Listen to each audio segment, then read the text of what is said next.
बरेली हिंसा पर सीएम योगी ने यह साफ कर दिया है कि जो लोग भी हिंसा में शामिल थे उन्हें ऐसा सबक सिखाया जाएगा कि आने वाली उनकी 7 पीढ़ियां भी दंगा करना भूल जाएंगी। सीएम योगी ने बरेली हिंसा में शामिल लोगों को चेतावनी दी कि यूपी में पिछली सरकारों वाली व्यवस्था नहीं चलेगी। लोगों की बुरी आदतें जाती नहीं और ऐसे लोगों की डेंटिंग पेंटिंग जरूरी है। अब उत्पातियों और उपद्रवियों को पता लगेगा कि 7 पीढ़ियां याद आएंगी उनको, क्योंकि कभी कभी बुरी आदतें जाती नहीं लोगों के, तो उसके लिए उनकी डेंटिंग पेंटिंग करवानी पड़ती है कायदे से, जिससे उनकी बुरी आदतों को हम ठीक कर सकें।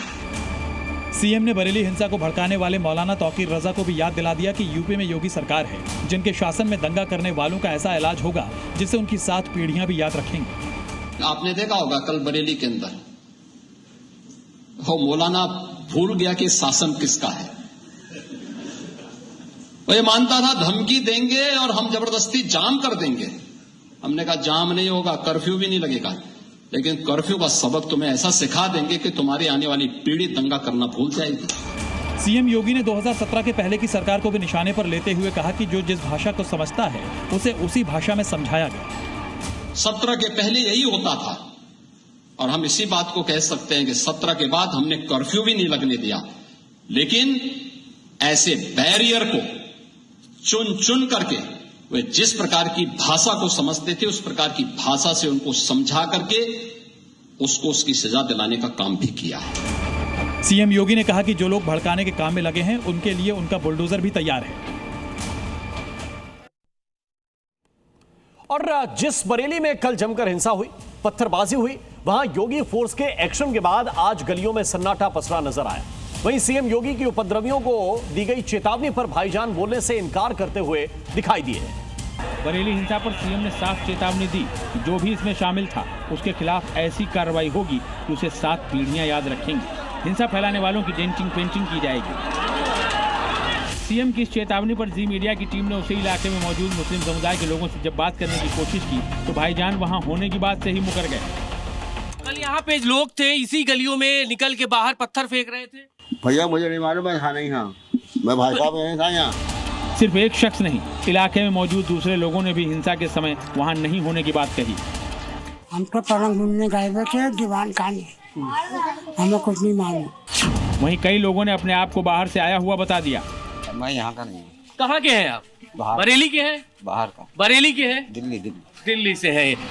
जी मीडिया की टीम ने सीएम योगी की चेतावनी पर और भी लोगों से बात करने की कोशिश की, लेकिन सभी हिंसा के समय वहां नहीं होने की दलील देते नजर आए। इस वक्त एक बड़ी खबर मिल रही है पाकिस्तान से। पाकिस्तान के कोटली में, पीओके के कोटली में जमकर फायरिंग हुई है। इस वक्त की बड़ी खबर आपको बता रहे हैं, प्रदर्शनकारियों पर गोलियां चलाई गई हैं। गोलीबारी के खिलाफ जमकर प्रदर्शन हो रहा है।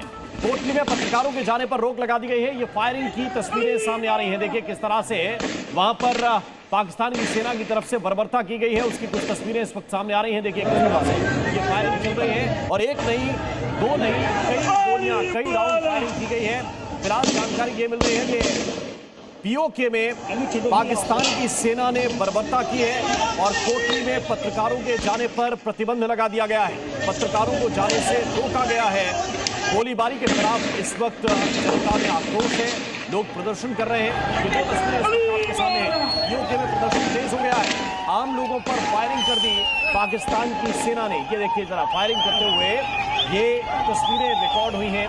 ये किसी वहीं के लोकल शख्स ने ये रिकॉर्ड किया है और अब ये सबके सामने आ गया है कि किस तरह से बर्बरता की जा रही है, कैसे ओपन फायर किया जा रहा है। ये तस्वीर जरा हम आपको दिखाने की कोशिश कर रहे हैं कि इस वक्त कैसे हालात हैं। कोटली में जमकर प्रदर्शन हो रहा है इस फायरिंग और बर्बरता के खिलाफ। वहां पर पत्रकारों को जाने से रोक दिया गया है और ये बर्बरता की लाइव तस्वीरें सामने आई है। पीओके में जबरदस्त फायरिंग हुई है।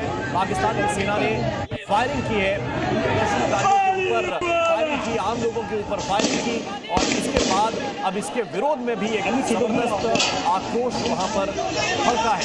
जरा देखिए तस्वीर।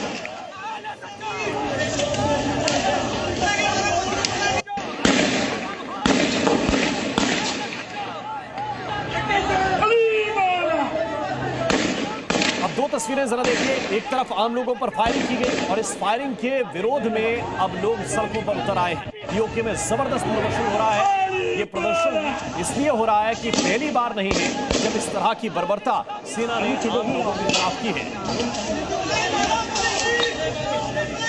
और बरेली में बवाल के बाद उपद्रवियों की अच्छे से डेंटिंग पेंटिंग जारी है। योगी फोर्स एक्शन मोड में है। हिंसा भड़काने के आरोप में मौलाना तौकीर रजा समेत 8 लोगों को गिरफ्तार कर लिया गया है। और कोर्ट में पेशी के बाद तौकीर रजा को 14 दिन के लिए जेल भेज दिया गया। तौकीर रजा पर हिंसा भड़काने का आरोप है क्योंकि उन्होंने नमाज के बाद प्रदर्शन का ऐलान किया था।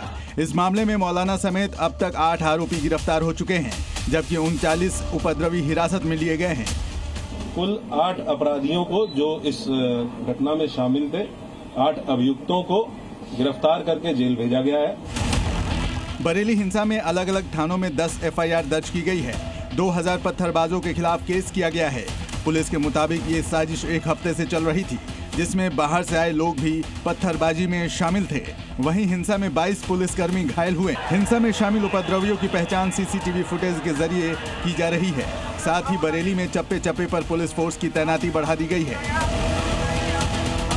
और इस वक्त बरेली में हो क्या रहा है? बरेली में हिंसा के बाद योगी फोर्स एक्टिव है। जगह जगह पुलिस की तैनाती की गई है। आपको दिखाते हैं ब्रजेश तिवारी की एक ग्राउंड रिपोर्ट। बरेली में हालात सामान्य हैं, लेकिन इसके बावजूद इनपुट ये है कि जो भी शरारती तत्व है, हो सकता है माहौल खराब करने की कोशिश करे, जिसकी वजह से पुलिस आपको यहाँ पे चप्पे चप्पे पे नजर दिखाई देगी। ये वो इलाका है जहाँ से कुछ दूरी पर कल दंगाइयों ने पुलिस पर हमला किया था, पुलिस पर पथराव किया था, जिसके बाद हर इलाके में इसी तरीके से पुलिस डिप्लॉय कर दी गई है ताकि हालात पूरी तरीके से सामान्य किए जा सके। एक तरफ जहां पुलिस इसके पहले ड्रोन कैमरों से नजर रख रही थी, तो वहीं जो इलाके में CCTV कैमरे लगाए गए हैं, उनकी फुटेज भी पुलिस खंगाल रही है ताकि जिन लोगों ने हमला किया था, जिन लोगों ने माहौल खराब करने की कोशिश की थी, उनकी पहचान करके उनकी गिरफ्तारी की जाए। इस बीच तौकीर रजा को लेकर पुलिस उससे पूछताछ भी कर रही है। इस बात को लेकर कि जो तमाम वीडियोस तौकीर रजा ने बनाए थे, जिसमें उन्होंने अपने फॉलोअर से ये बात कही थी कि वो नमाज पढ़ने के लिए निकलेंगे, जिसके बाद इन सड़कों पर कल भारी हुजूम था, जिसके बाद अब पूछताछ की जा रही है। पूछताछ के बाद मुमकिन है कि बहुत जल्द पुलिस एक बड़ी कार्रवाई करेगी। बरेली में पुलिस फ्लैग मार्च निकाल रही है। IG Ajay Sahni flag march में मौजूद हैं और संवेदनशील इलाकों में पुलिस की गश्त निकाली जा रही है। बरेली में सुरक्षा व्यवस्था बढ़ाई गई है। फ्लैग मार्च निकाला जा रहा है सुरक्षा व्यवस्था को मजबूत न सिर्फ करने के लिए, बल्कि ये भी दिखाने के लिए कि पुलिस आम लोगों के साथ मजबूती के साथ खड़ी है। अगर कोई भी माहौल बिगाड़ने की कोशिश करेगा तो सख्ती के साथ उससे निपटा जाएगा। बरेली में बड़ी तादाद में पुलिस फोर्स इस वक्त सड़कों पर घूम रही है। IG अजय साहनी खुद फ्लैग मार्च में मौजूद हैं और इस फ्लैग मार्च को लीड कर रहे हैं।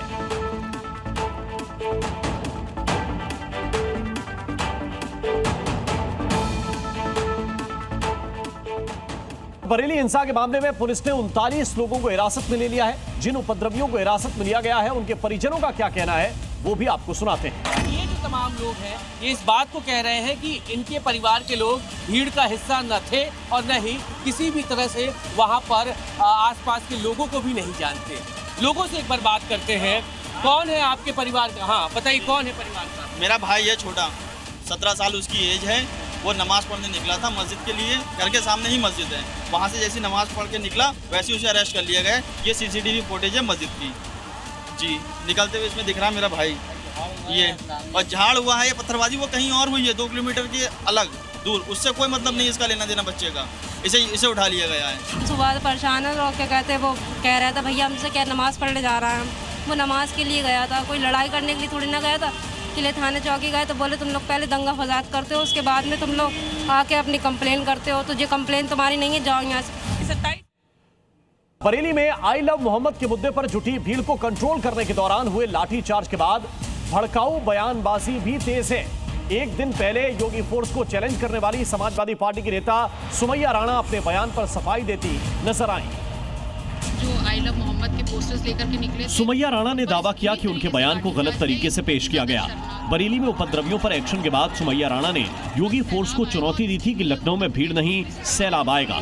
पुलिस अपनी बंदूक से तैयार रहे। मैं ये यूपी पुलिस को मैं चैलेंज कर रही हूँ इस बात का। अब उत्तर प्रदेश की राजधानी लखनऊ में खासकर ये जो आई लव मोहम्मद का पोस्टर लिए हुए कोई भीड़ नहीं आएगी। अब पूरा सैलाब आएगा और इसके लिए उत्तर प्रदेश की पुलिस चाहे तो अपनी बंदूकों के साथ तैयार रह सकती है। लेकिन इस बयान के ठीक एक दिन बाद सुमैया राणा ने कहा कि उन्होंने गोली चलाने की नहीं बल्कि गोली खाने की बात कही थी। लखनऊ में आई लव मोहम्मद के लिए बड़ा जनसैलाब खड़ा हो सकता है, लेकिन हम हिंसा करना नहीं चाहते। बरेली में बर्बरता से लोगों पर लाठी चार्ज किया गया। पहली चीज़ तो गोली मारने की बात नहीं की है, गोली खाने की बात की है, क्योंकि आप आई लव मोहम्मद के नाम पर लाठियां चलाते हैं और जिस ब्रूटलिटी से वहां पर लोगों को मारा जा रहा था बरेली में, उस पर मेरी आपत्ति थी, तो मैंने उस पर इस बात को कहा। सुमैया ने दावा किया कि बरेली में जिस तरह से लाठीचार्ज हुआ उससे साफ है कि एक कम्युनिटी को डराने की कोशिश की गई। तो कुल मिलाकर उत्तर प्रदेश में आई लव मोहम्मद विवाद को लेकर माहौल अब गर्माता जा रहा है, जिसके जवाब में अब राजधानी लखनऊ में आई लव योगी आदित्यनाथ और आई लव बुलडोजर के पोस्टर लगाए गए हैं, जिसके बाद उत्तर प्रदेश का सियासी पारा और चढ़ गया है। लखनऊ में पोस्टर पॉलिटिक्स फिर गर्मा गई, जहां एक तरफ यूपी में कई शहरों की सड़कों पर आई लव मोहम्मद लिखे पोस्टर लगाए गए थे, वहीं अब उसके जवाब में आई लव योगी आदित्यनाथ जी और आई लव बुलडोजर वाले पोस्टर भी नजर आने लगे हैं। लखनऊ के समता मूलक चौराहे पर आप देख सकते हैं, यहाँ पर मुख्यमंत्री योगी आदित्यनाथ की बड़ी सी तस्वीर लगाई गई है, उसके आगे आई और एक दिल बना है, उसमें लिखा है Shri Yogi Adityanath ji I love bulldozer, क्योंकि बाबा बुलडोजर भी कहा जाता है मुख्यमंत्री योगी आदित्यनाथ को। लखनऊ के वीवीआईपी चौराहा, समता मूलक चौराहा और जानकीपुरम में ये पोस्टर लगाए गए हैं, जिनमें एक तरफ सीएम योगी आदित्यनाथ की तस्वीर और दूसरी तरफ बुलडोजर की फोटो लगाई गई है। इन्होंने ही सुधारा है, यूपी को यूपी बना दिया, एक जिला एक माफिया खत्म। बाबा जी आ गए, तुम लोग बच गए, वरना तो हम लोग का काम खत्म था। और I love bulldozer warning clear है। इसका मतलब क्या है, जरा ये भी आप समझिए। उत्तर प्रदेश में दंगा ब्रिगेड की मनमानी बिल्कुल नहीं चलेगी, ये स्पष्ट कर दिया गया है। हिंसा करने वालों पर सीधा एक्शन लिया जाएगा, स्पष्ट एक्शन लिया जाएगा। धर्म के नाम पर उपद्रव की छूट बिल्कुल नहीं मिलेगी। माहौल बिगाड़ने पर बुलडोजर तुरंत हिसाब करेगा, यह भी इस पोस्टर से स्पष्ट दिखाई दे रहा है कि बुलडोजर अपना काम करने के लिए पूरी तरह तैयार है। और उत्तर प्रदेश की राजधानी लखनऊ में आई लव बुलडोजर वाले जब पोस्टर लगे तो सियासी पारा चढ़ गया। समाजवादी पार्टी ने आई लव बुलडोजर के पोस्टर को लेकर बीजेपी पर निशाना साधा है। आई लव बुलडोज़र का मतलब ये है कि जो ब्राह्मण, गरीब ब्राह्मण की झोपड़ी गिराई जाती है बुलडोज़र से कानपुर में, तो इसका मतलब ये है कि आप उन लोगों की तरफ इशारा कर रहे हैं कि ये काम बिल्कुल सही हुआ है, गरीबों की बस्ती उजाड़ना। और या यहाँ पर अकबर नगर में जो बस्तियाँ उजाड़ी गई हैं, जिस तरीके से बुलडोज़र चला करके आप उन गरीब लोगों का मजाक उड़ा रहे हैं। तो बुलडोज़र के लिए लव लिखने पर मेरा पूरा ऑब्जेक्शन है, लेकिन किसी व्यक्ति विशेष या किसी आदर्श के लिए कोई लव लिखता है तो उस पर मैं उसका स्वागत करता हूं। और अब बात करते हैं बहराइच की। बहराइच में एक बार फिर आदमखोर की दहशत है। जी हां, आदमखोर भेड़िए बच्चों को निशाना बना रहे हैं, जिसको लेकर गांव वाले लाठी डंडे लेकर पहरेदारी कर रहे हैं। लेकिन अब सीएम योगी ने एक क्लियर मैसेज दे दिया है कि आदमखोर पकड़ा गया तो ठीक, और नहीं तो उसे मार दिया जाए। भेड़िया पकड़ने आता है ठीक है, नहीं तो वन विभाग की टीम शूटर बुला करके उसको मारने की कार्रवाई भी करे। मैसेज क्लियर है। अब बहराइच में आतंक का दूसरा नाम बन चुके आदमखोर भेड़िए के खौफ से मुक्ति मिलने वाली है, क्योंकि सीएम योगी ने साफ साफ कह दिया है कि अगर भेड़िया पकड़ा गया तो ठीक है, नहीं तो फिर वन विभाग भेड़ियों को मारने की कार्रवाई करे। किसी भी प्रकार से हमें प्रयास होना चाहिए कि जिंदा पकड़ा जाए, लेकिन अगर जिंदा पकड़ में नहीं आता है तो उसको जिस भी रूप में है, लेकिन यहाँ के लोगों को उससे मुक्ति मिलनी चाहिए। ये अनिवार्य रूप से वन विभाग की टीम को करना होगा।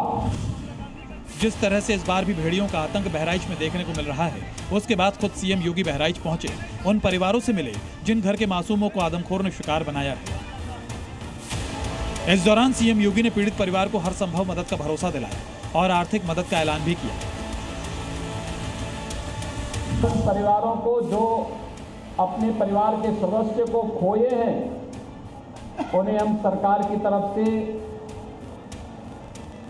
5 लाख रुपए की सहायता देते हैं। ऐसे वन्य जीवों से बचाव के लिए प्रभावी कदम भी उठाए जाते हैं। और आइए अब जरा यह भी समझिए कि सीएम की ओर से ग्रीन सिग्नल मिलने के बाद आदमखोर भेड़िए को पकड़ने के लिए क्या प्लान बनाया जा रहा है। भेड़िए की तलाश में अभियान तेज हो चुका है। वन विभाग की 6 टीमें तैनात कर दी गई हैं। इलाके में 21 टास्क फोर्स भी गठित की गई हैं और 7 किलोमीटर के इलाके में भेड़िए की मूवमेंट है, उस पर नजर रखी जा रही है। भेड़िए को पकड़ने के लिए कुल मिलाकर 7 पिंजरे लगाए गए हैं और 70 कैमरों से भेड़िए के मूवमेंट को देखा जा रहा है, उस पर नजर रखी जा रही है। 4 मासूम को अभी तक भेड़िए ने अपना शिकार बनाया है। भेड़िए के हमले में अब तक 16 लोग घायल हुए हैं। यूपी के बहराइच में एक बार फिर आदमखोर भेड़िए का खौफ है। हाल ये है कि 15 दिनों में अब तक 4 बच्चों को आदमखोर भेड़िया अपना शिकार बना चुका है। भेड़िए का खौफ ऐसा है कि लोगों ने घरों के पास मचान बना लिए हैं और बच्चों को स्कूल भेजने से भी कतरा रहे हैं। भेड़िया जो है वो बच्चों पर अटैक न कर सके और जो बच्चे हैं उनको मचान पर ही जो है रखा जा रहा है। दिन में इस बार चूंकि भेड़िया ज़्यादा देखा गया है, ऐसे में यहाँ के तमाम लोगों से बातचीत कर लेते हैं। क्या नाम है आपका? उमेश पाल। उमेश, क्या कुछ आतंक है यहाँ पर भेड़िए का? कहाँ आप लोग देखा है? गंधुझाला में हमरा पे लगातार हमले कर रहा है भेड़िया। अभी तक 10-12 बच्चों पे हमला कर चुका है। वन विभाग 9 सितंबर से लगातार भेड़िए को पकड़ने में जुटा है। 32 टीमें ड्रोन कैमरे की मदद से भेड़िए की तलाश में जुटी हैं। 7 किलोमीटर के इलाके में 7 पिंजरे और 70 कैमरे लगाए गए हैं। भेड़िए की तलाश के लिए लगातार सीसीटीवी कैमरे भी लगाए गए हैं। इसके साथ साथ ड्रोन से भी इस पूरे इलाके में नजर रखी जा रही है। आप देख सकते हैं कि बाकायदा ड्रोन जो है उससे इस पूरे इलाके को जो है बाकायदा सर्च किया जा रहा है और तमाम जो घने खेत हैं वहां पर भी ड्रोन जाकर ऊपर से तस्वीरें जो है वो ले रहा है, जिसकी वजह से अगर भेड़िया इन इलाके में है तो उसकी लोकेशन ट्रैक हो सके।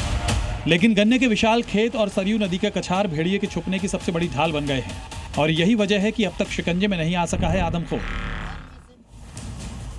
और आइए अब एक और अहम खबर। योगी फोर्स ने बड़ी कार्रवाई करते हुए दीपक हत्याकांड के आरोपी और 1 लाख के इनामी बदमाश जुबैर उर्फ कालिया को मुठभेड़ में ढेर कर दिया है। इस मुठभेड़ के दौरान 2 पुलिसकर्मी भी घायल हो गए। 15 सितंबर को गो तस्करों ने दीपक की हत्या कर दी थी, जिसमें मुख्य आरोपी जुबैर की पुलिस को तलाश थी। बीती रात पुलिस ने रामपुर में जुबैर को घेर लिया, जिसके बाद हुई मुठभेड़ में जुबैर मारा गया।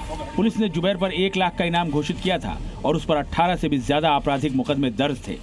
जुबैर की मौत के बाद दीपक के माता पिता ने एसटीएफ की कार्रवाई पर सीएम योगी को धन्यवाद दिया। योगी जी को धन्यवाद भी करते हैं कि वो अपना वादा निभा भी रहे। वहीं पुलिस ने जुबैर के नेटवर्क से जुड़े बदमाशों की गिरफ्तारी के लिए भी अभियान तेज कर दिया है।